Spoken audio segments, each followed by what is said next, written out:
জয়ন্ত মল্লবৰুৱাৰ ফাৰ্মৰ ৰাজসাহাৰ্য প্ৰসংগত গৌৰৱ গগৈ প্ৰতিক্ৰিয়া মন্ত্ৰী পত্নীয়ে সাধাৰণজনৰ দৰে ব্যৱসায় নকৰে কিয় বুলি প্ৰশ্ন সাধাৰণ অসমীয়াৰ দৰে বেংকৰ পৰা ঋণ নলয় কিয় বুলি প্ৰশ্ন এই সমূহ প্ৰশ্ন উত্থাপন কৰিছে গৌৰৱ গগৈ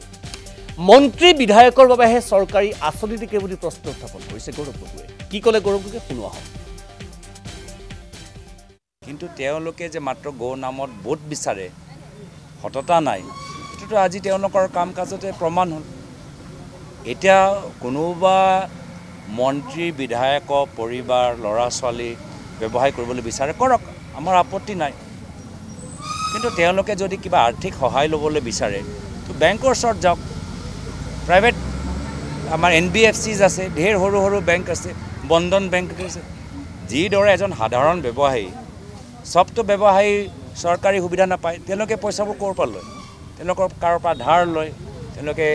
বন্ধন বেংকলৈ যায় বা কিবা মাইক্ৰ' ফাইনেন্স ওচৰলৈ যায় সেইখিনি কাম আমাৰ বিজেপি মন্ত্ৰী বিধায়কৰ পৰিবাৰে কিয় নকৰে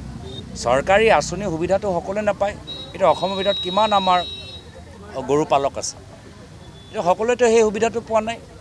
তেওঁলোকক সুবিধা দিয়াতকৈ বিজেপিয়ে গোটেই মন্ত্ৰী বিধায়কে নিজৰ কেপচাৰ কিয় কৰিবলৈ বিচাৰে আজি লখপতি বাইদেউৰ কথা মুখ্যমন্ত্ৰীয়ে কয়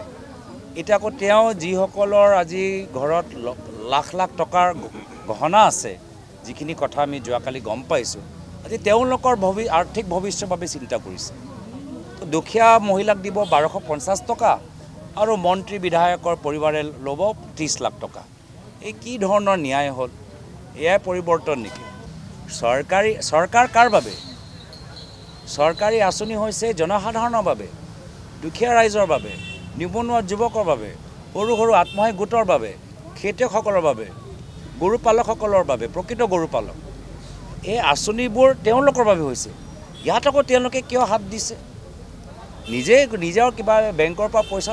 ল'লে হ'ল এতিয়া আমি তেওঁলোকক টেক্স দিছোঁ GST দিছোঁ ইনকাম টেক্স দিছোঁ ইলেক্ট্ৰিচিটি ভাড়া বাঢ়ি গৈছে টোল টেক্স দিছোঁ আৰু সেইখিনিয়ে পইচা লৈ চৰকাৰী আঁচনি বনাব আৰু তাত গোটেই আমাৰ 50 লাখ টকা 30 লাখ টকা হিতাধিকাৰীৰ ভিতৰত বিজেপি মানুহবোৰ সোমাই দিব